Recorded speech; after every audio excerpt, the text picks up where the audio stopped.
Happy Sabbath. Well, it's good to be back in the house of the Lord. Today, a miracle is taking place because here in Roanoke, it's not easy to get to preach 2 Sabbaths in a row, right? It looks like after all, we might finish the series before we move from Roanoke, right? There is a chance. You never know.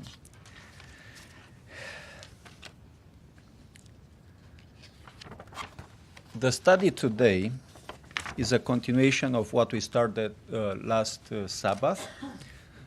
And the general title is Lord, Save Our Children. And today we will talk about Lord, Save Our Children before they are born. Last Sabbath, we concluded that the Lord is not giving us children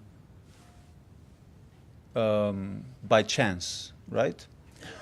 He is giving us children for a purpose, and He is willing to wait as long as it takes until we get ready to raise the children for the purpose that they are born. And in the case of Abraham, we remember last Sabbath we studied that he was 75 years old when he was promised to have a child. At the age of 86, he had a child, but it wasn't the child that God had promised. And God concluded that Abraham, at the age of 86, was not mature enough to educate his child for God's honor and glory. He had to wait until Abraham was 99 years old to make the promise again, and 100 until he had a son. That's when God considered that he was mature enough to have a child. The child of the promise, not just any kind of a child, right? Personally, as a father, I prefer to believe that my children are children of a promise as well.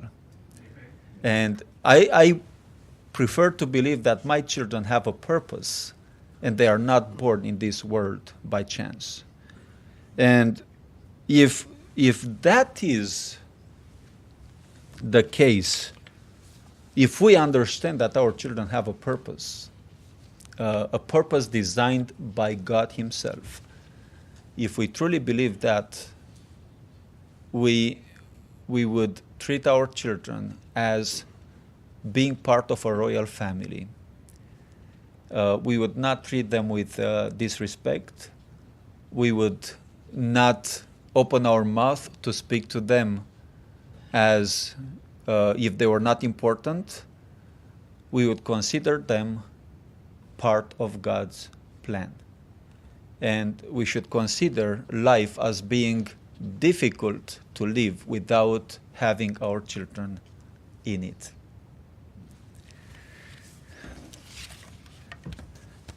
On your bulletin, you have a paragraph from Adventist homepage 255. Which says, even before the birth of a child, the preparation should begin that will enable it to fight successfully the battle against evil. When does the preparation begin? Before the child is born. And it's interesting that it doesn't say we have, before the child is born, we have to eliminate anything, or we have to eliminate every obstacle that would come along in the life of our children. It doesn't say that, does it? But it says that we need to make preparation so the child will be unable to overcome those obstacles, right? And that makes a lot of a difference, because in the study that we are going to present now, because ideally it would be good for us to eliminate everything, every temptation that might come the way of our children, but it is not always possible. So God gives us the option of strengthening our children to overcome the obstacles when we are not able to eliminate the obstacles. from their pathway, right? We are going to talk about a lot of ideals today. And I wanted to clarify this from the beginning because, some of us do not have the possibility to bring up our children in an ideal environment. But even then we have a chance not only to survive but to be successful in the education of our children.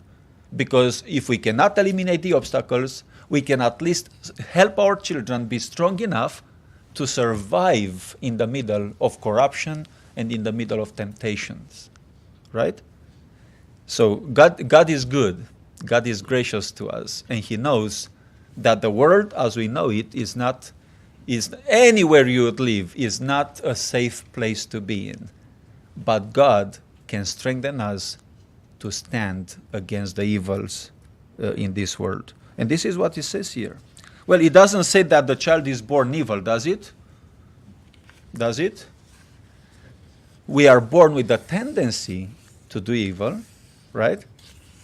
But it's a difference between having the tendency to do evil and being evil altogether, right? And if God knew that our children would be evil anyway, He would not advise us to prepare the way so our children can be successful, right? Please pray with me, during this study, because it's not easy to cover everything in a few minutes, right? It's a lot. But I do have 10 minutes credit from last Sabbath because I finished early, right? So if I go 10 minutes over, don't worry about I have credit from last Sabbath. Remember, last Sabbath study was very short, okay? Let's start by reading 1 Samuel chapter 1, verse 11. We read it, we read something similar. And she, speaking about Hannah, vowed a vow and said, O Lord of hosts, if thou wilt indeed look on the affliction of thine handmaid, and remember me, and not forget thine handmaid, but will give unto thy handmaid a child, then I will give him unto the Lord all the days of his life, and there shall no razor come upon his head. Now, we know the story. I don't want to go through it because it's going to take us a long time. But this was a lady who didn't have children. Somebody said once, when we were talking about how many children we should be allowed to have, how many children we should not have, somebody stood up and said, I never find in the Bible a prayer from a mother not to have children. Right? But we have a lot of prayers from ladies asking the Lord to give them a child. And Hannah here was discouraged in a way because she couldn't have a child. And she prayed and said, Lord, if you give me a child, I will devote this child to you. That takes a lot of courage, right? Because when you promise the Lord to give him a child, you better keep your promise when you have the child. And in the promise she made, she knew that she would have to work hard before and after the child would be born, so that by the time the child was ready to be given to the Lord, the child would be already connected with heaven in such a way that he could be useful. And the spirit of prophecy says that she didn't give Samuel right away. She gave Samuel the moment he would be able to be separated from his mother. But until then, she made sure that she respected everything God had instructed her regarding the child, so that the child would be successful in God's work. And he was, wasn't he? Let's remind ourselves that our children are born with a purpose. In Jeremiah chapter 1, verse 5, when God speaks to Jeremiah, when God calls him, he says, Before I formed thee in the belly, I knew thee. And before thou camest forth out of the womb, I sanctified thee, and I ordained thee to be a prophet to the nations. That Bible verse says a lot about how God prepares children before, not even before they are born, but before they are conceived. God lays out a plan for our children.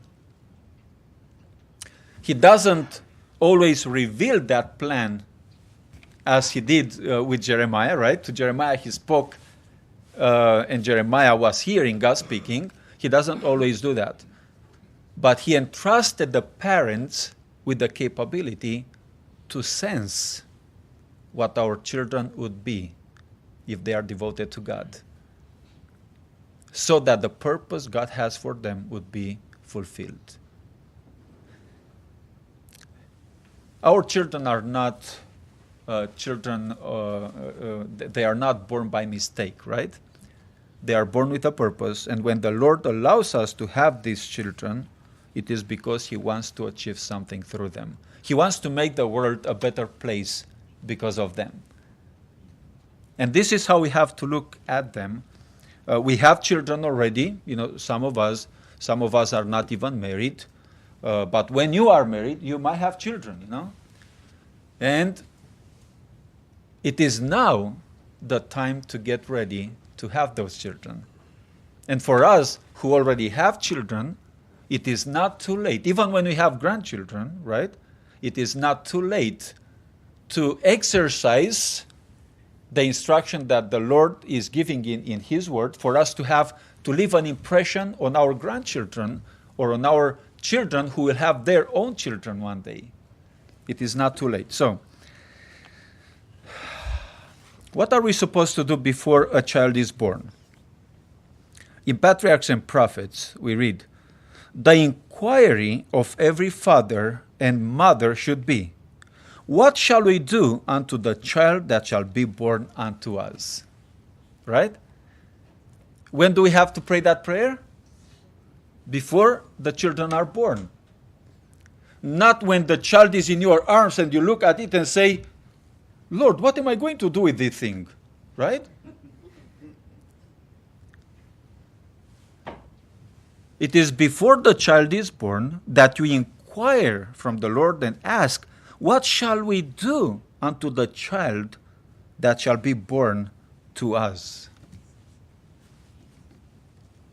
The effect of parental influences has been by many lightly regarded, but the instruction sent from heaven to those Hebrew parents, speaking about Samson's parents, and twice repeated in the most explicit and solemn manner, shows how this matter is looked upon by our Creator. How is it looked by our Creator? As a matter of importance. He repeats it 2 times. He gives instructions of how you have to behave before the child is born, so you are ready for the child when he or she comes. That's how God looks at it, as being a very important matter. Let me read a doctor's answer to a lady who was going to have a child. She was asking about how her deportment should be, her life should be before the child is born. And the doctor says this. The lady's name was Lydia. He says, "Dear Lydia, since the unborn baby is connected to the mother, the emotional and physical health of the mother directly influence the baby. Everything the mother experiences is experienced by the baby. The emotional stress in a pregnant woman causes increase in stress hormones. These also have an impact on the prenatal environment of the child. The fetus has increased heart rate, If the mother develops high blood pressure due to stress, blood circulation to the baby is compromised, affecting its nutrition and growth. In severe cases, it can be fatal for the baby. In contrast, experts suggest that positive thinking during pregnancy can shape the body, heal internally, and help nurture a more healthy child. Positive maternal emotions at this time can set the stage for the baby to have a calm and happy disposition later in life. Now, why is the Lord speaking to parents and saying that they have to take care of themselves before the child is born? Because it has an influence on the child. And by God's grace, I had access to some of this information before my children were born. And my wife remembers that I loved to come home and talk to my children before they were born, right? Well, I was a little disappointed that when they were born, they didn't just come out and say, "Hey, Dad, good to see you."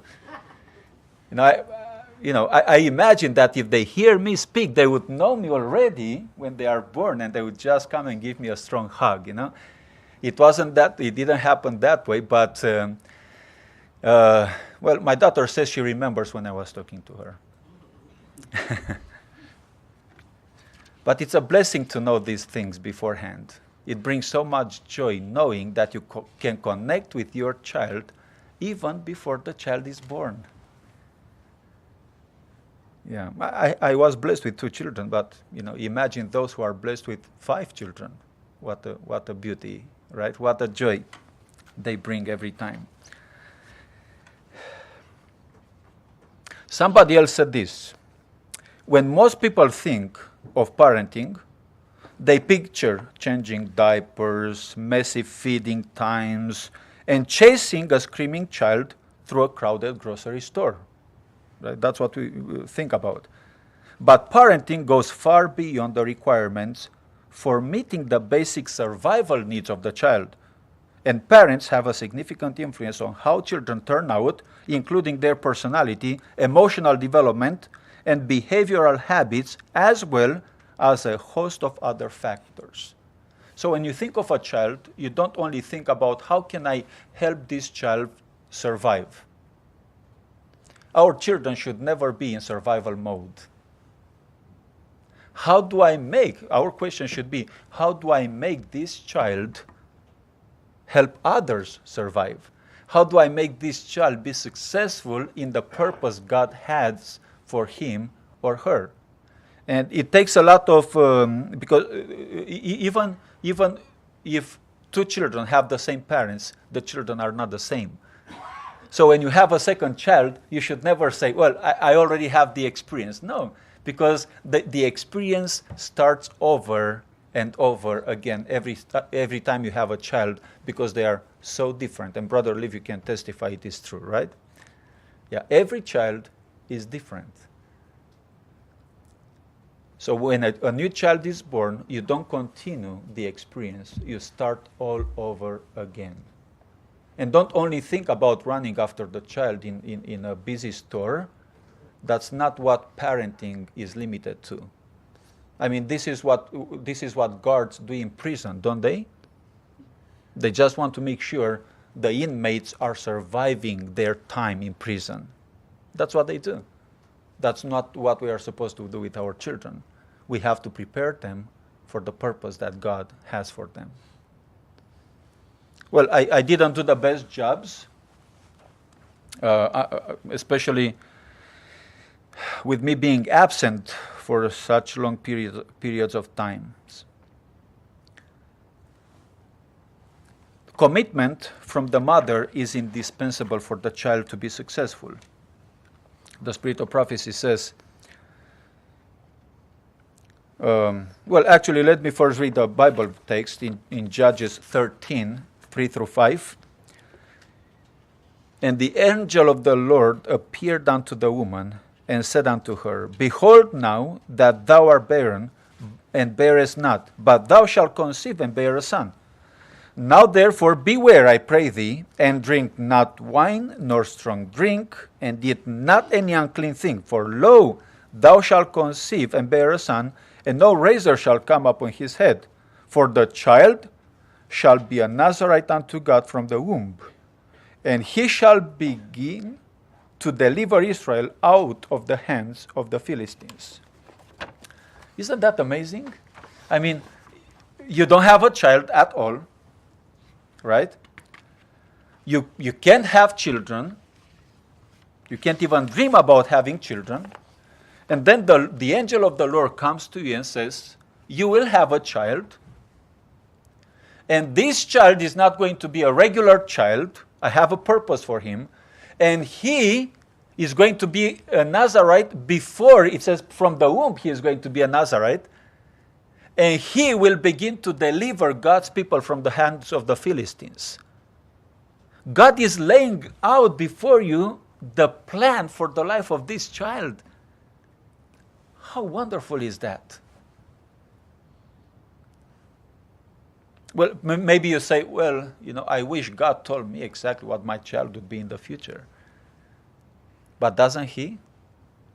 Doesn't he tell us what our children are supposed to be? He's telling us very plainly, and we will study about this next Sabbath. I mean, next Sabbath I will be here. But God is telling us exactly, since our children are small, what our children are supposed to be. If we pray and study enough, we will find out. So that we work together with God in fulfilling his plans for our children. And in Patriarchs and Prophets, page 561, it says, God had an important work for the promised child of Manoah to do. And it was to secure for him the qualifications necessary for this work, that the habits of both the mother and the child were to be carefully regulated, so that the child would be what God purposed for him to be. Now, is there a possibility for God to purpose something for our children and for the children to never be able to achieve that? Is it possible? How is it possible? It is possible when the parents are not aware of the purpose God has for the children. Because they are not going to watch themselves in setting an example to the children, because they don't know how high God wants their children to be in their influence in the world. But if we do, and I believe every child has a purpose, we just have to figure out for ourselves as parents. So what it says here is God had an important work for the promised child. That's clear, right? He has an important work for every child. Does he? Doesn't he? Are you sure of that? He has an important work for every child. So that means that if our children are not going to be devoted to God, God's work is going to suffer, right? It's like a team. Brandon always reminds us how important it is to work as a team, right? And if in a team you have essential players, right? When one player is missing, you have to change the whole system so you can accomplish your goals. Well, when God has a purpose for our children, but we are neglectful in our duties to prepare our children for the duties that they are supposed to fulfill, God is going to have to change all the system in his plans so that his plans could still be going on. And we as parents can be guilty of Christ's second coming delaying just because we do not educate our children so they could fulfill their purpose. Like I said, we don't have time to go into details in everything, but it is impressive when you read about how what role parents play in preparing their children for the future is amazing. It's amazing.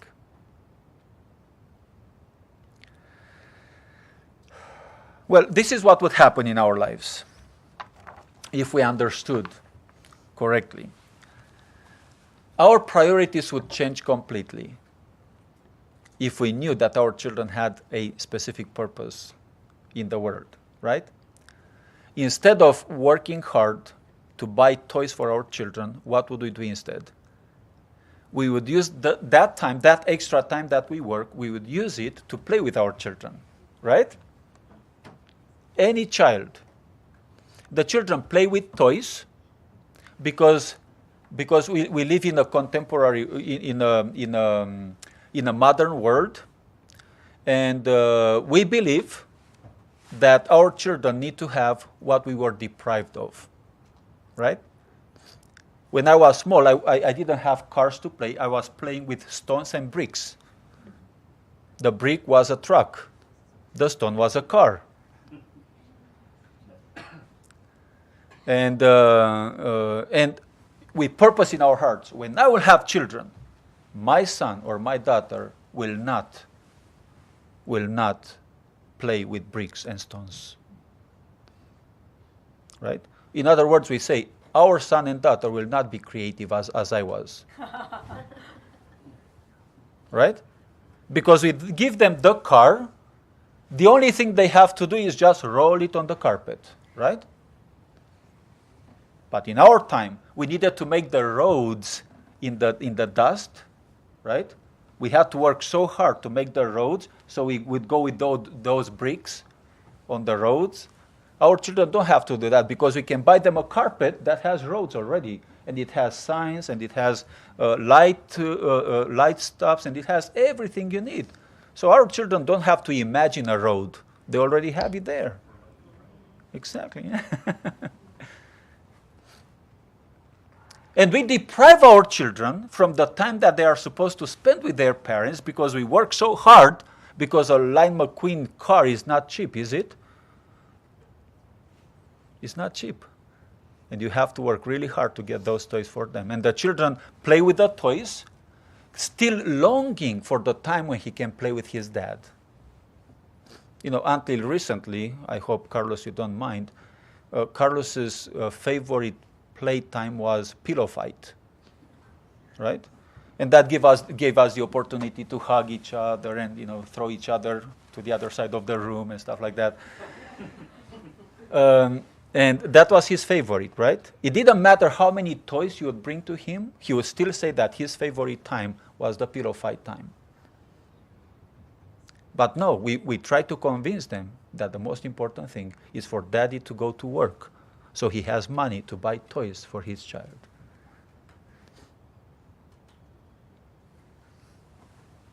So if we really understood God's mission for our children, we would invest in them, not when we see they are grown up and we say, I missed the opportunity.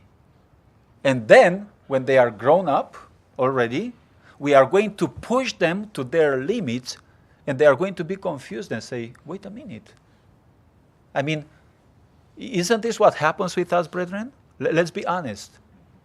When we see our children coming close to our height, we are going to say, they are growing. And I thought they would be small forever. And now you are going to rush to prepare them for life in 3 years when you missed 13 years of their lives. Right? And what do we do when this happens? We go to extremes. We didn't take time with them to teach them how to sing beautifully to the glory of the Lord, but now we say, you are going to sing this Sabbath. But I can't sing. Everybody sings. How come you are the only one who doesn't sing, right? You are going to preach. Look, you are big, you have to preach. But I don't know how to preach. What do you mean you don't know how to preach? It's easy. I've been doing this for 25 years, right? It's easy. It's because we neglected all those years. And now we want to push them beyond their limits because we neglected what we were supposed to do. But you are supposed to prepare your children gradually, right? You know, I always was a little, pushy with my children. But my wife, because she studies more, she always tells me, let the children develop in their own time. The Sister Wise says that the children have to develop different aspects of their livelihood at specific times, right? For example, she says, let the children play, let the children wander, let them be children, because they will have time to be adults, right? But some of us want to push them to go one step higher than what they are supposed to be. Anyway, sometimes I get carried away when I speak about this.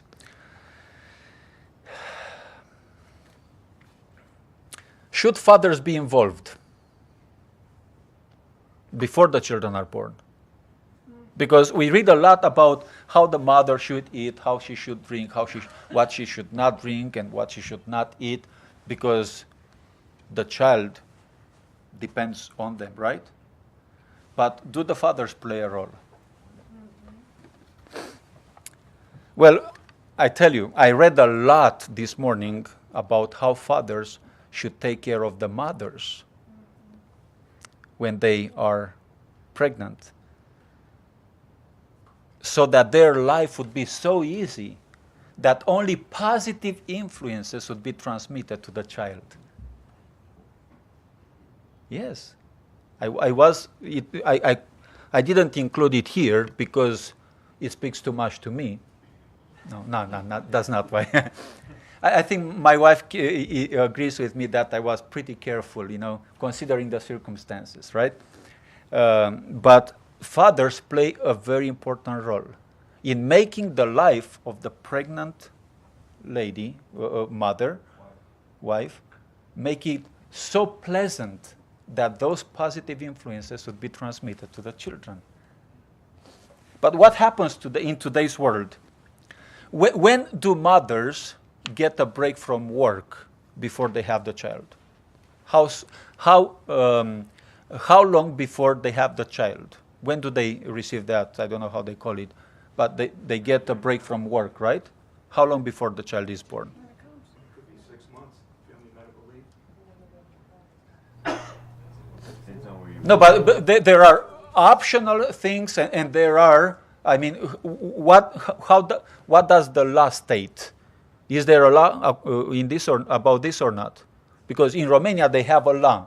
The pregnant lady, 2 weeks or 1 month prior to the birth of the child, she receives she gets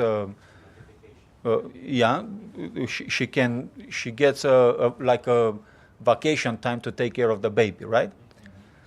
So what happens? We as men, we think that our ladies are supposed to work as much as we do, and they have to go to work and deal with all this stress right before the child is born, then they can have a break, right? When we as men should take responsibility and say, honey, you are pregnant with my child. God has a purpose with that child. Now, everything we invest right now is for the benefit of this child. You stay home and enjoy the sun. You go for easy walks here and there, but I will do the work that you were in charge of until now. Right? Now, in Judges 13:8, it's interesting because the mother received a message from the angel, right? And then the father found out about the fact that the angel spoke to the mother. So what did he do? What did the father do? Judges 13:8, he says, then Manoah entreated the Lord and said, oh my Lord, let the man of God, which was the angel, let the man of God, which thou didst send, come again unto us, and teach us what we shall do unto the child that shall be born. Right? The father, not the mother. So the mother received the message, goes to the husband. Let's take it into our world, and says, honey, an angel came to me and told me how I'm supposed to get ready for the birth of our child. And then he says, really? I want to hear that. I want to be connected with this. I want to be part of this. I don't want to be left out. So he prayed to the Lord and said, Lord, send that man again to tell me how I and my wife should take care of ourselves so that this child would be born in the perfect environment so that he would fulfill the purpose you have for him. Imagine this father. He never said, this is your child. He didn't say, well, you are the one who has to take care of it. No. He said, I want to be part of this. I don't want to be left out. I want to hear it from the Lord himself. What is it that I have to do so the child would be born, would be strengthened to deal with all that is awaiting him? Patriarchs and prophets and fathers, as well as mothers, are involved in this responsibility. Both parents transmit their own characteristics, mental and physical, their dispositions and appetites to their children. As the result of parental intemperance, children often lack physical strength and mental and moral power. Wait a minute. Who has to be temperate when a child is on the way? Who has to be temperate? Are you sure? So the intemperance of the father affects the child? So aren't we fathers supposed to eat the food that our wives cannot eat? Because, there is a period of time when the wives cannot eat because everything they eat, they don't benefit from, right? So aren't we supposed to eat their food? Did you observe that when the wives are pregnant, men get fat? Did you notice that? It's not because of hormones or change in hormones. No, it's because they overeat. Who overeats? Men. And then the men spoil the wives, so they have an excuse. They have an excuse to eat themselves. So the wife says, oh, I'm craving for carrot. For tiramisu. Not for carrots, right? You don't see that too much. But usually the wives crave for the things that their husbands don't usually buy for them, right? So now that they are pregnant, they are going to crave, the most expensive stuff that the husband doesn't buy for them, right?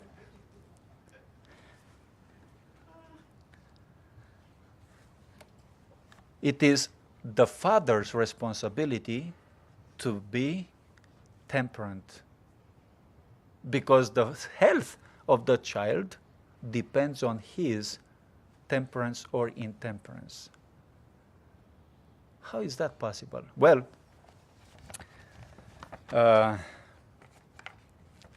when my wife was pregnant with Clara, I hope you don't mind, she had recently been born again, even though she is born in the church, right? She is born to members of the Reform movement, but she was born again right in the period when we met, and she was very excited about religion, about God. She was studying a lot. She was very active in the church, and she had a profound sense of responsibility. When she would read something, she would take it to heart and she would apply it to herself. She was a little hard on herself, right? So when Clara was born, she couldn't even speak, and you could sense that she could understand the sacrifice of Jesus for her. It was amazing. And I don't say this, in a boastful way, but it impacted me so much because she could actually she couldn't speak. She was 1 year old when she would see a picture of Jesus, and she would a picture of Jesus with the thorns on his forehead, and she couldn't speak. She couldn't explain what she wanted to say, but she would do this. Ow, ow, ow, right? It hurts, yeah. this must be hurtful. And since she was very small, she was very exigent with herself, and she would want things to be done correctly. She wanted to be correct. It was hard for her to be a child of her age.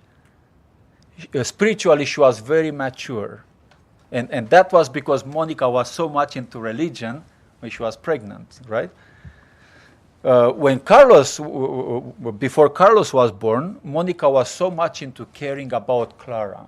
Clara was everything to her. She was investing everything in her safety. When Carlos was born, he was born with this. You know, as he grew up, he had so much care about Clara. She was all concerned about Clara. If he had a little thing, you know, like a gift, if he had something to eat, it didn't matter how small it was, he would keep half for Clara. Never ever did he grab something and say, this is all for me. No, he would always say, can I keep some for Clara? Can I have this? Can I share this with Clara? He was always concerned with Clara. And the spirit of prophecy says that the way the mother feels is how the child is feeling before the child is born. And those characteristics, it says here, those characteristics, strengths and weaknesses from both parents are transmitted to the child. Yes, are transmitted to the child.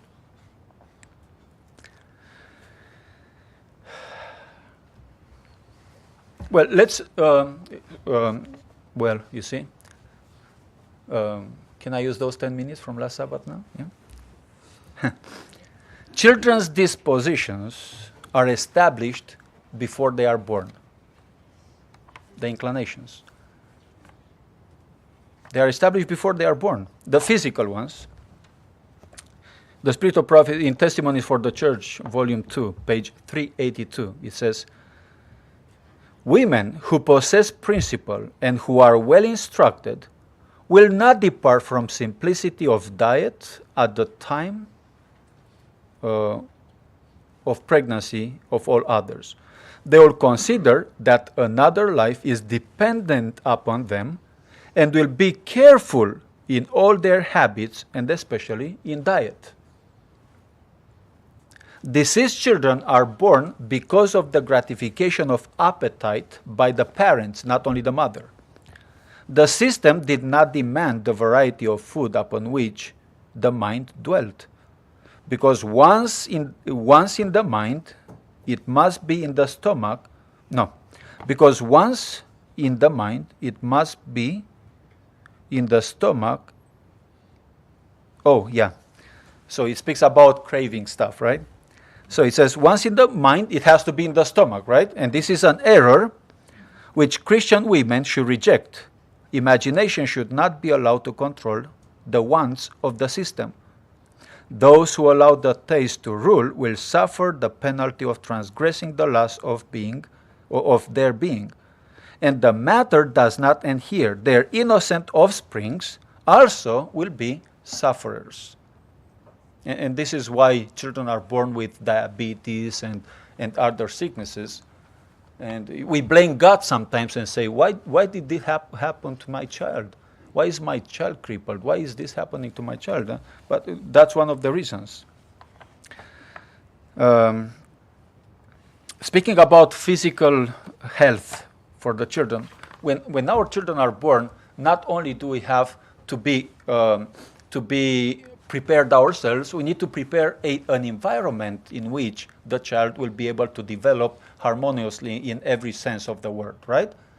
And I can't help but mention the importance of country living, which I will speak more about in the next study,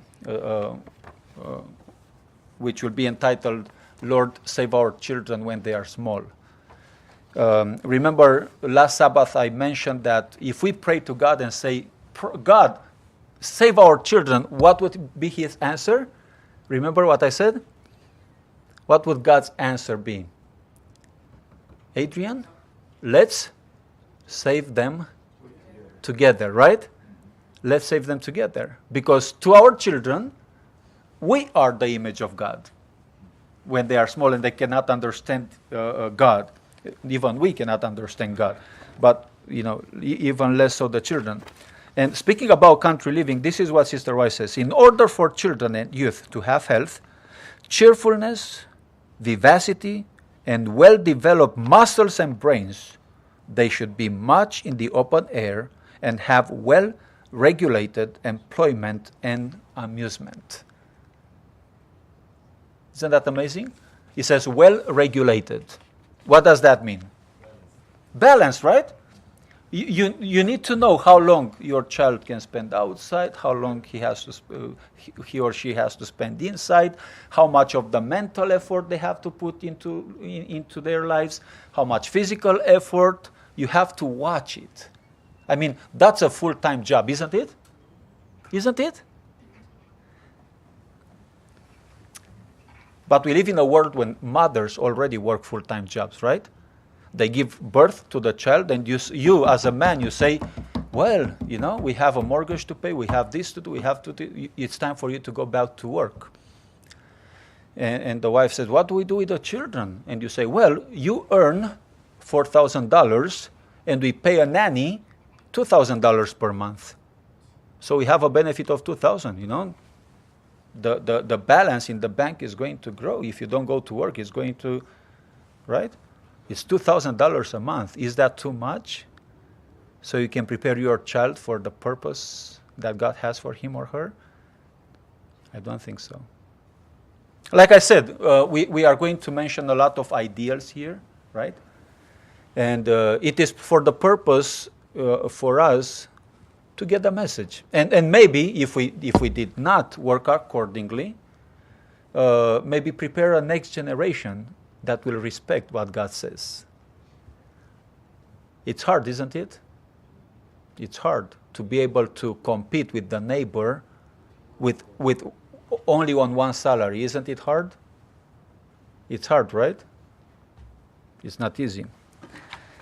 But if you decide to have a child, and if you really want this child to achieve the maximum the Lord wants for him or her, then everything comes with a sacrifice, right? You have to sacrifice luxury, which you say it's for the child, but in reality it's not for the child, because I tell you, there is nothing in the world the child would want than going around and run and be where there is fresh air. It is us that confine our children to the indoors and give them toys. It is us who educate our children.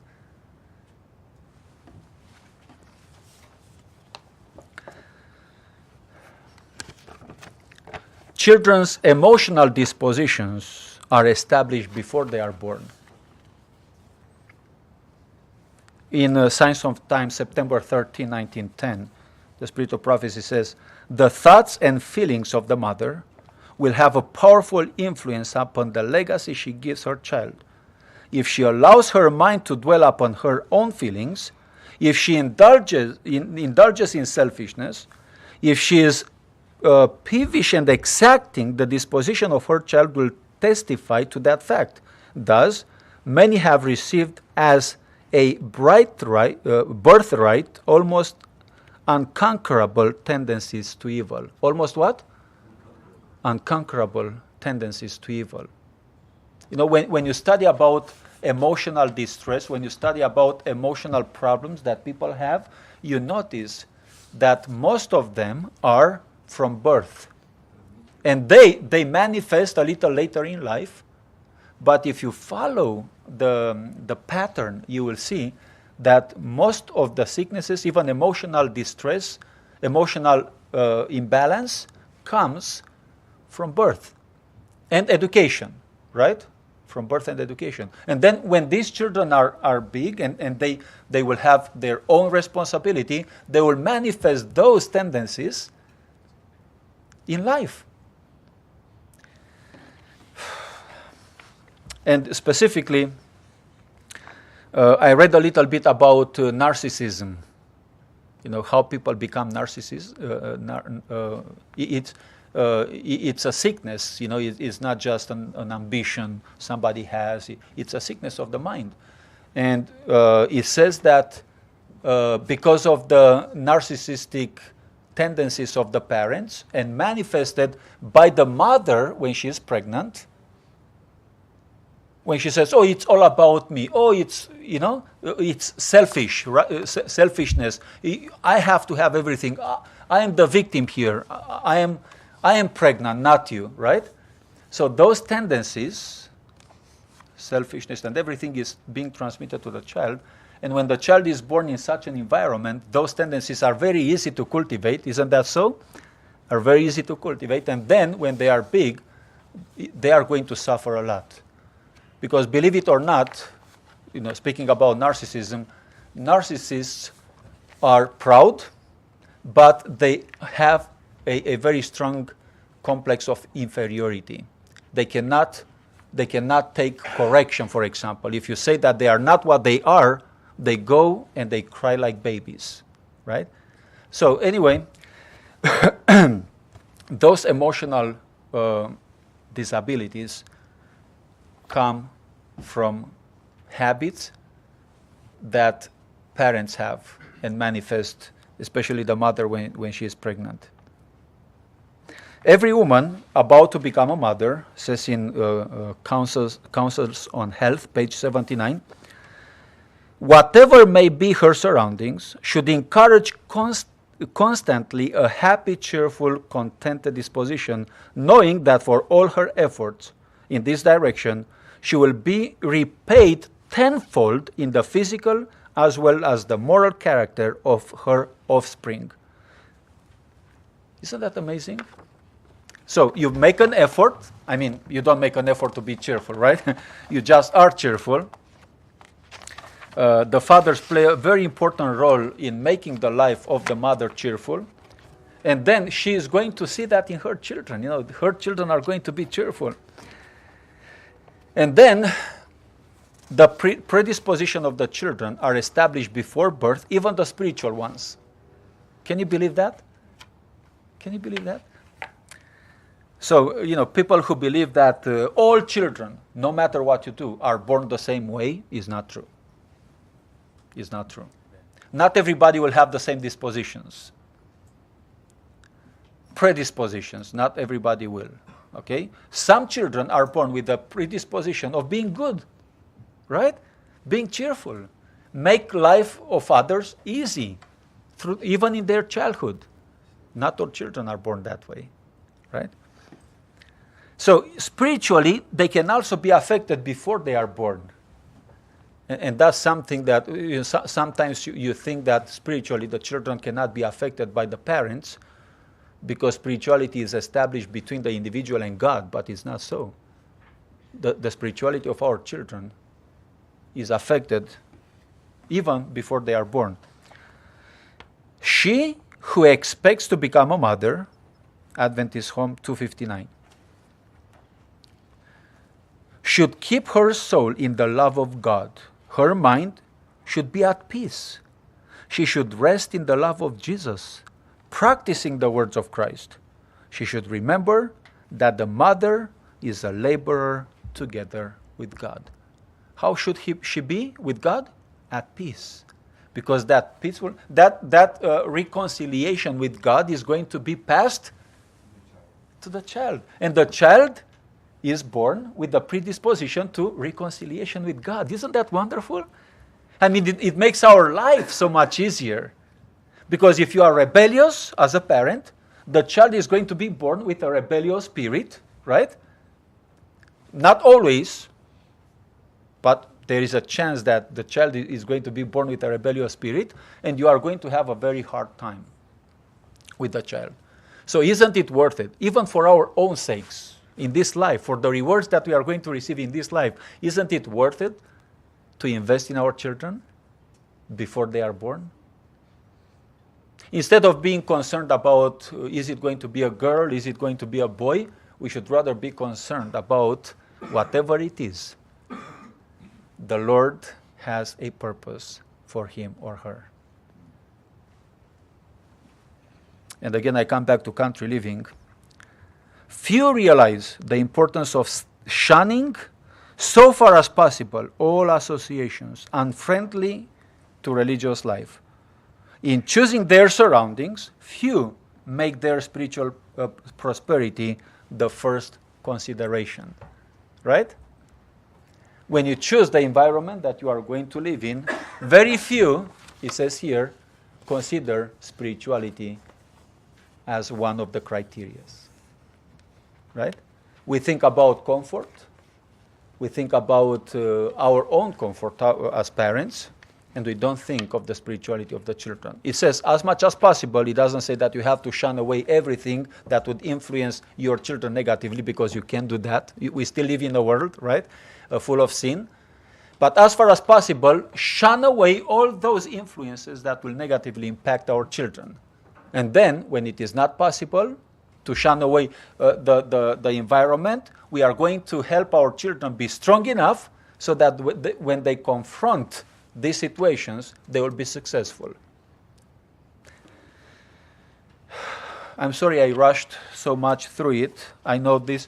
The purpose of these studies is not so we receive all the information in 1 hour or 45 minutes. The purpose of these studies is to reawaken us the desire to do the best for our children. Because in the end, we are going to gain. We are not going to lose. And the future of our church, when we are not around, depends on the way we prepare our children for life. You know, everybody wins in this situation. We win, our children win, and the kingdom of God will be prosperous because of the way we prepared ourselves and our children for life. May the Lord bless us, give us strength. May we not be discouraged when we look back at our mistakes, but rather be motivated to prepare a new generation who will stand the test of time and will be ready for Jesus' second coming. Amen. Amen.